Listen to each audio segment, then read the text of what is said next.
हुए हैं, कोई इलीगली नहीं आए। और एक डॉक्टर मुजाहिद गिलानी हैं, उनके नेफ्यू, ये आपको अपने ख़ुद एक्सपीरियंस बताएंगे, ख़ास तौर पे ये जो बच्चा है आसिया बीबी का, कि किस तरह क्या क्या इन पे तशद्दुद हुआ, इनके बड़े भाई के साथ क्या जुल्म और तशद्दुद हुआ गया, और ताकि दुनिया को पता चले। And I want to address the international media also that it is absolutely mind-boggling why the international community is silent on the issue of prisoners and on the inhumane treatment, the illegal treatment of Kashmiris in Indian occupied Jammu and Kashmir by the fascist Modi government. Why is the international community not speaking up?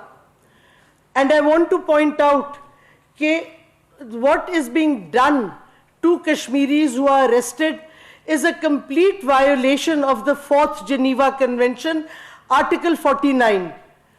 Article 49 Geneva Convention का बड़ी clearly कहता है कि आप किसी कश्मीरी को, they're known as protected people क्योंकि occupied territory है, आप किसी कश्मीरी को, protected person को कश्मीर के इलाके से निकाल के कहीं और डिपोर्ट नहीं कर सकते, रीसेटल नहीं कर सकते, चाहे कोई जराइम भी उन्होंने किया हो, आपको उधर ही ट्राई करना है, उधर ही जेल में रखना है।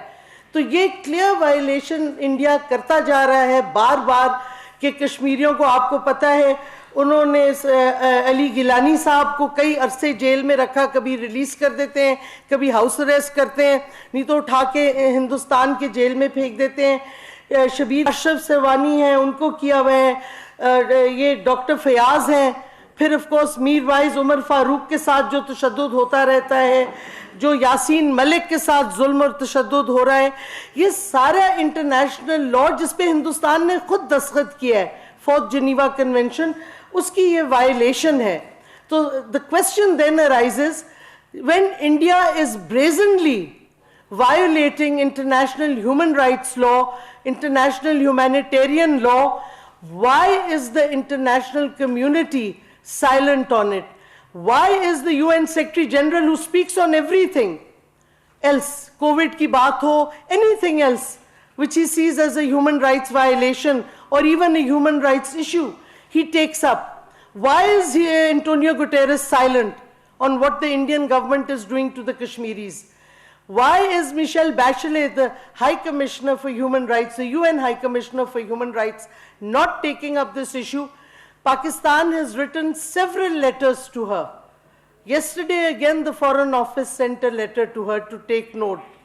Why is Agnes Callamard, jo ke especially on extrajudicial killings, she's the special rapporteur, why is she not saying anything? These are the questions that we want to pose to the international community. Is human rights selective? If a Muslim's rights are being violated, does that not constitute or does that not demand a response by the international community? Yes, ये बहुत जुल्म और तशद्दुद जो हो रहा है और जो बात नहीं की जा रही, यूएन में नहीं की जा रही, यूएन ह्यूमन राइट्स काउंसिल में नहीं की जा रही, ये सवालात मैं समझती हूँ हमारी हुकूमत को भी ज़्यादा वोकली उठाने चाहिए। हमें विमेन कॉकसेस हैं दुनिया के पार्लियामान में, हमें उनको अपील करना चाहिए कि जब ख़ास तौर पे जो ख़वातीन के साथ जुल्म और तशद्दुद हो रहा है उस पर क्यों नहीं कोई आवाज़ उठा रहा, जबकि वो और कई इश्यूज़ पे आवाज़ उठाते हैं। तो सवाल ये उठता है कि साइलेंस क्यों है। और फिर मैं एक और चीज़ आपको बताती चलूँ, अगर आप जिनीवा कन्वेंशन हुई 4th Geneva Convention का आर्टिकल 76 देखें, उसमें भी ये कैटेगोरिकली प्रिजनर्स के हवाले से कहा गया है कि आप ऑक्यूपाइड टेरिटरी के प्रिजनर्स को नहीं ले जा सकते ऑक्यूपाइड टेरिटरी के बाहर, specially in the state of the occupation power. तो तिहाड़ जेल तो हिंदुस्तान में है जिधर वो सारे कश्मीरियों को डालते हैं। और फिर आर्टिकल 76 में ख़ास तौर पे लिखा गया है, and I want to quote, women shall be confined to separate quarters and shall be under the direct supervision of women. ये नहीं हो रहा। फिर आर्टिकल 7 के इट इज कंपल्सरी कि जो प्रिजनर्स हैं ऑक्यूपाइड टेरिटरी के, उनको रेड क्रॉस के विजिट किए जाएं। इधर तो वो डॉक्टर भी नहीं प्रोवाइड कर रहे, डॉक्टर आसिया अंद्राबी की सेहत ख़राब है, उनके साथ जो 2 ख़वातीन और हैं उनकी सेहत सही नहीं, लेकिन कोई मेडिकल असिस्टेंस नहीं मिल रहा।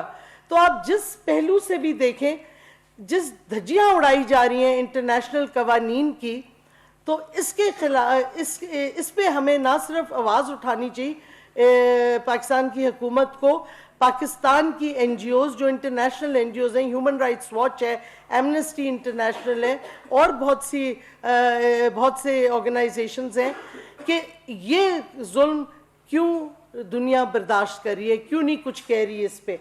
और अगर आप आईसी इंटरनेशनल क्रिमिनल कोर्ट का आर्टिकल 83 देखें, उस पे ये वॉर क्राइम है कि अगर आप आर्टिकल उसका 83 में आपको रेफरेंस दे दूं 2(8), उस पे है कि अगर आप द ट्रांसफर डायरेक्टली और indirectly by the occupying power of parts of its own civilian population into the territory it occupies, or the deportation of transfer of all or parts of the population of the occupied territory within outside this territory।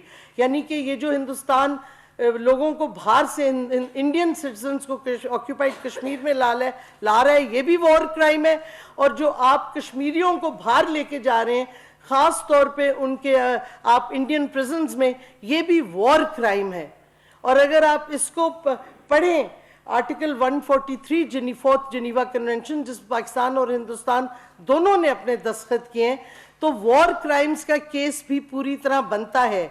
और मैं समझती हूँ पाकिस्तान को tribunal demand करना चाहिए international, जिस पे ये हिंदुस्तान के वॉर क्राइम्स की एक प्रोसीडिंग्स शुरू की जाएं, क्योंकि कानून सामने है, international conventions are there, India is violating them.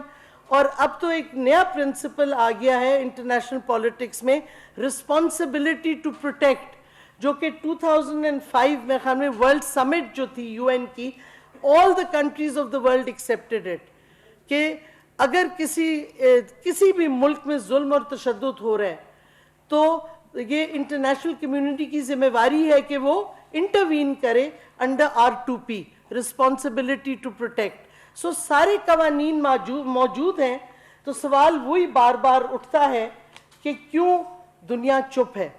ये हमारे में कोई हमने गलतियां की हैं, खामियां हैं कि हम केस नहीं प्लीट कर सके सही तरीके से, या दुनिया वैसी इकोनॉमिक इंटरेस्ट के लिए हिंदुस्तान जो मर्जी करे ऑक्यूपाइड जम्मू एंड कश्मीर में वो एक्सेप्ट कर लेंगे। और ये इसके बावजूद कि international media has after the prime ministers UN speech in 2019 taken up the Kashmiri perspective, और पहली दफ़ा इंडिया का जो नैरेटिव था on terrorism and so on, that is not holding. The narrative of linking RSS to Nazism is now being accepted far and wide, कि the Modi government is replicating what the Nazis did in Germany. But despite this, the governments, international in community, the governments abroad, especially in Western states, who talk a lot about democracy and human rights, their silence is questionable. Because if they are silent on this, अगर आप बैनुल अक़वामी कवानीन की धज्जियाँ उड़ाने देंगे हिंदुस्तान को, तो कल कौन से ममालिक उस पर चलेंगे? जिसकी मर्जी चाहे फिर कहेगा ये गई convention, these to hell with the Geneva conventions. So अगर आप पूरे सिस्टम को जो बैनुल अक़वामी कवानीन के हैं, एक सिस्टम बना हुआ है, उसको तबाह करना चाहते हैं, तो फिर आप हिंदुस्तान को करने दें जो कर रहे हैं। लेकिन अगर आप इंटरनेशनल कम्युनिटी बिलीव्स कि there are international laws, there are international conventions, और जैसे हमें यूरोपियन यूनियन GSP+ पे ह्यूमन राइट्स के इश्यूज रेस करता है, तो फिर दुनिया को हर ह्यूमन राइट्स इशू पे बात करनी चाहिए। ये नहीं कि पाकिस्तान के लिए आप इतनी चीज़ें करें, लेकिन हिंदुस्तान जो ऑक्यूपाइड टेरिटरी में कर रहा है उसको आप इग्नोर करें, क्योंकि ऑक्यूपेशन के ख़ास तौर पे कन्वेंशंस हैं, जैसे fourth Geneva convention, international court of justice की जजमेंट्स हैं, ख़ास तौर पे जो उन्होंने पैलेस्टीनियन वॉल पे दी है। So the judgements of the international community are there, specially the ICJ, the international media has been talking about what is happening. we now demand that the international community, especially the UN and human rights organizations, raise the issue of Dr. Asya Andrabi before the sentencing, because the sentencing, if it comes, is, in my view, and if you look at international law, according to international law, it is nothing less than judicial murder. इस पे कोई दो point of view नहीं है. अगर आप fourth Geneva convention पढ़ें, जो हिंदुस्तान डॉक्टर आसिया अंद्राबी के साथ करने को जा रहा है वो जुडिशल मर्डर है, तो क्या दुनिया इसको एक्सेप्ट कर लेगी और चुप करके बैठी रहेगी? ये सवाल से मैं आपके पास आज छोड़ना चाहती हूँ. और अब मैं फ्लोर दूंगी आसिया अंद्राबी साहब के साहिबा के बेटे को कि वो बताएं उनका पर्सनल एक्सपीरियंस क्या रहा है. I want to thank everyone who's come here today. So, as Ma'am Shri Mazari rightly gave an overview of the case. So, I was born in the year 1999, and 7 years before my birth, my father spent 7 years before my birth in prison. And it was in 1992 for the first time that my father, along with my elder brother, who was an infant at that time, and my mother, they were detained on the Srinagar airport. Now, my brother at that time was 6 or 7 months old, and he became Kashmir's youngest political prisoner, if you want to call it. But little did he know that one day he would be the son of Kashmir's longest serving political prisoner as well, because as ma'am said, my father has been behind bars for more than 26 years now, more than 27 years. So in 1999, within 2 months of my birth, after 2 months, my father was detained. I don't have any memories of it, naturally, and ever since that day he has been behind bars. And the only time I have seen him has been in the guise of a prisoner. The only time I have spoken to him has been in prison. The only time I have ever felt his touch has been in prison. And after father's detention, it was mother basically who looked after us, who raised us. And we grew up in hideouts because father was involved in resistance movement, and then my mother Asya Andrabi, along with her other associates, she was involved in the resistance movement. So we had to grow up in hideouts. And for the first few years of my life, my mother's real name was kept from me. I didn't know who she was because of the fear and because of the insecurity that was attached to her name, because she feared that if I were to tell someone that my mother is Asya Andrabi, it would lead to her arrest. And that is something that used to happen. The Indian police used to come visit our schools, and they used to interrogate my brother about the whereabouts of mother. This was after father was detained.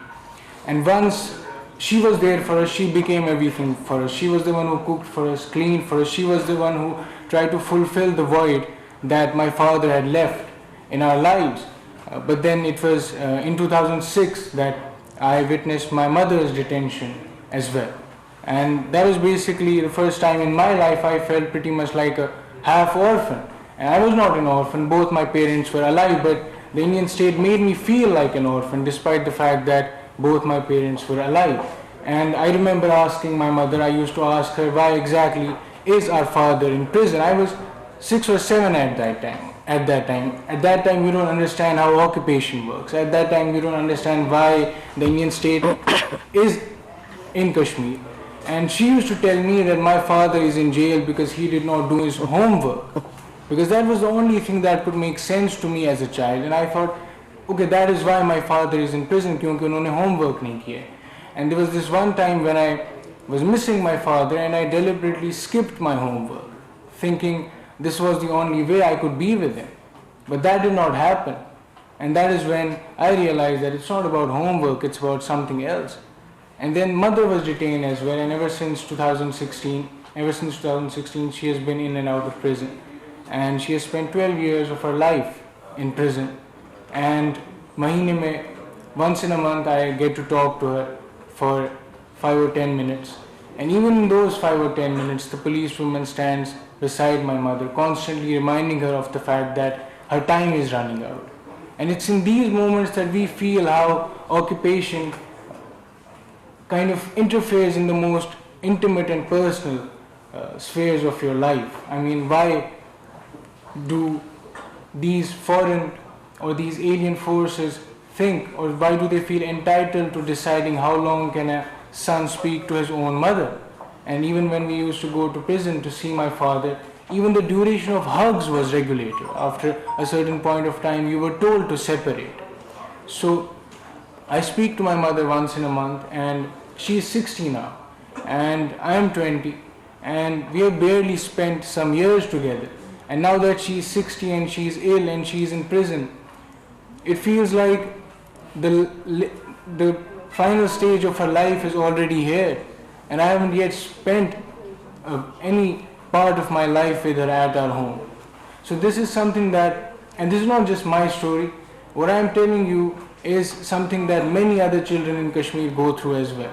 It's not just my story, people have had it worse, but I have this privilege of talking to you, I have this privilege of telling you how life is for us under occupation.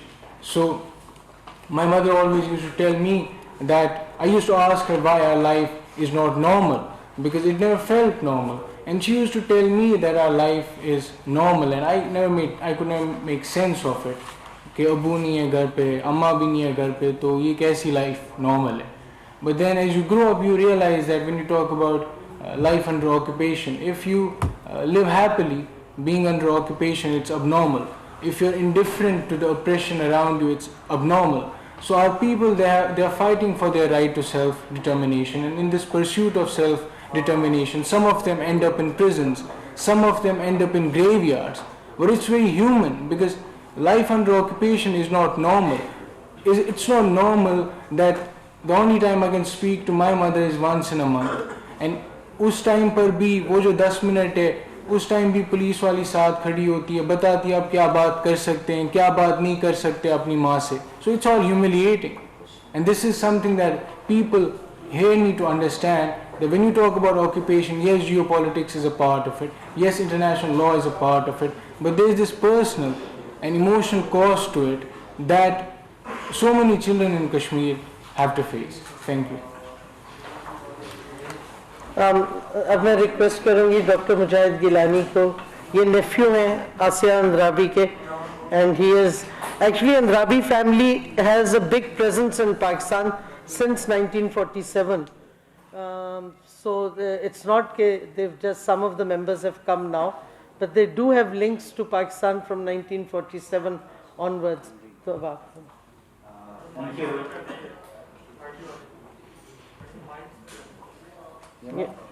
आप इधर आ जाए. नहीं, get the media cover. इंसानी हुकूक शीरी मज़ारी इस्लामाबाद में press conference कर रही थी. उन्होंने आसिया इंद्राबी और उनके शोहर को मुसलसल कैद में रखे जाने पर सवालात उठाए हैं. Thank you, Madam Dr. Shireen Mazari. I'm really grateful and thankful not only to Dr. Shireen Mazari, to the Ministry of Human Rights, but also to the state of Pakistan, who has always stood behind and has always stood for the Kashmiris whenever it has been time, even when it was quite a difficult time for Pakistan. Ladies and gentlemen, today I present before you myself as the nephew of the lady in the veil, the person जिसको खातून आहन कहा जाता है मकबूजा जम्मू और कश्मीर का. मैं आज आसिया अंद्राबी की आपसे बात करने वाला हूँ. आसिया अंद्राबी 1960 की दिहाई में 1962 में उनकी पैदाइश हुई थी, और एक बिल्कुल जिस तरह एलीट क्लास फैमिली में एक लड़की होती है, आसिया अंद्राबी की परवरिश और पैदाइश के बाद बिल्कुल वो ऐसे ही रही थी. उन्होंने मकबूजा जम्मू और कश्मीर में कश्मीर यूनिवर्सिटी से बायोकेमिस्ट्री में, चाइल्ड डेवलपमेंट में, न्यूट्रिशन में बैचलर्स किया, और उसके बाद कश्मीर यूनिवर्सिटी से अरबिक में उन्होंने मास्टर्स कर लिया था. आसिया अंद्राबी जिस तरह मैंने आपसे कहा एक एलीट क्लास फैमिली है, जो एक रिलीजन का भी एक थॉट है, एक सोशल थॉट है कि हमारी एक आइडियोलॉजिकल थॉट है, उस तरह से एक ज़िंदगी गुजारते हुए it was in the mid 80s that she actually got transformed. आला तालीम हासिल करना चाहती थी and she wanted to go to Himachal Pradesh. Actually India में आला तालीम हासिल करना जब एक ख्वाब था, और ख्वाब के बाद वो एक लिहाज से उनका एक जज्बा बन गया कि मैंने ये आला तालीम हासिल करनी है. उस वक़्त माइल खैर आबादी की एक किताब उनकी नज़र से गुज़री, और मरियम जमीला जिसको आज भी वो कहती हैं कि वो एक आइडल हैं उनके लिए, जिनकी ज़िंदगी को पढ़ के वो ट्रांसफॉर्म हो गई. It was in the mid-1980s that Asya Andrabi laid the foundation of Dokhtaran-e-Millat. Dokhtaran-e-Millat वो तंजीम साबित हुई जिसने मकबूजा जम्मू और कश्मीर के अंदर एक पॉलिटिकल रिफॉर्म, एक सोशल रिफॉर्म लाया था. Apart, set aside from the self determination, the right of self determination, जिसके लिए सब बात करते रहे, लेकिन वुमेन को वहाँ पे एक पॉलिटिकल मैचुरेशन देने के लिए, एक मैच्योर करने के लिए आसिया अंद्राबी की आवाज़ बहुत अहम साबित हुई. It was in 1990s जब आसिया अंद्राबी साहिबा ने it was in 1990s when Asya Andrabi Sahiba married Dr. Qasim Faktu, also known as Ashik Hussain Faktu, an edifice, a scholarly person in himself, and the couple spent only a maximum of 2 to 3 years together, and their sons, Ahmed bin Qasim and Muhammad bin Qasim, were raised with their parents mostly behind the bars. Ladies and gentlemen, Asya Andrabi was first arrested in 1992-1993 under the Draconian Public Safety Act, as we all know. It was only Muhammad bin Qasim. He was only 6 months old at that time. And this is very important to understand that she has spent almost more than 12 to 15 years behind bars ever since 1992 till 2020. And she is the only leading female rebel who has been slapped with PSA more than 20 times. Public Safety Act, वो draconian law जो हिंदुस्तान हर उस Hurriyat leader पे, हर उस आवाज़ के ऊपर लगा देता है जिसके लिए, जो हिंदुस्तान के लिए खतरा बन जाती है. It was in October 2016 when Asya Andrabi was arrested when she was in a hideout, and along with her, her personal associate Fahmida Sufi and the Secretary General of Dokhtaran-e-Millat, Nahida Nasreen, were taken into custody as well. The role of Asya Andrabi is very important to understand, and why actually she has been taken behind bars, and why at this point in time the Indian state is so hell-bent upon delivering a life sentence to a lady whose husband is already behind bars and has been awarded a life sentence, whose family has been shattered, with the son being at one place, the other son being at another place. The whole family is distorted and disrupted. But let's discuss it. The role of Asya Andrabi and the peaceful organization has always been to uphold the rights of the Kashmiris, particularly the women. She has always stood against the cultural imperialism that India tags as normalcy in Kashmir, the branded commodification of the poor, destitute Kashmiri women, the so-called cultural shows where India proves itself as an autocratic ruler, and the colonial feministic approach of the oppressor were always strongly denounced by Asya Andrabi, both in words and in actions. Asya Andrabi stands as a woman who considers that women should have their own identity, who considers that they have an equal role to play in the society just like the men, but in their own sphere. It was therefore the ladies of Dokhtaran-e-Millat who urged the Kashmiri women to uphold their houses while the men took to the roads and the front lead in the freedom struggle. Political maturation in Kashmiri women led to a detestation by India, and therefore Asya Andrabi and her associates were always incarcerated under and framed under UAPA, under PSA, and now the Indian Penal Code. Ladies and gentlemen, Asya Andrabi को 2016 में Srinagar jail में, central jail में मुक़य्यद रखा गया था, लेकिन 2018 जुलाई का वो महीना है जब, बिल्कुल जिस तरह डॉक्टर शीरी मज़ारी साहिबा ने कहा है, उनको मैं कहता हूँ अगवा करके नाहिदा नसरीन और फहमीदा सूफ़ी को भी लेकर न्यू दिल्ली तिहाड़ जेल की तरफ मुंतकिल कर दिया गया.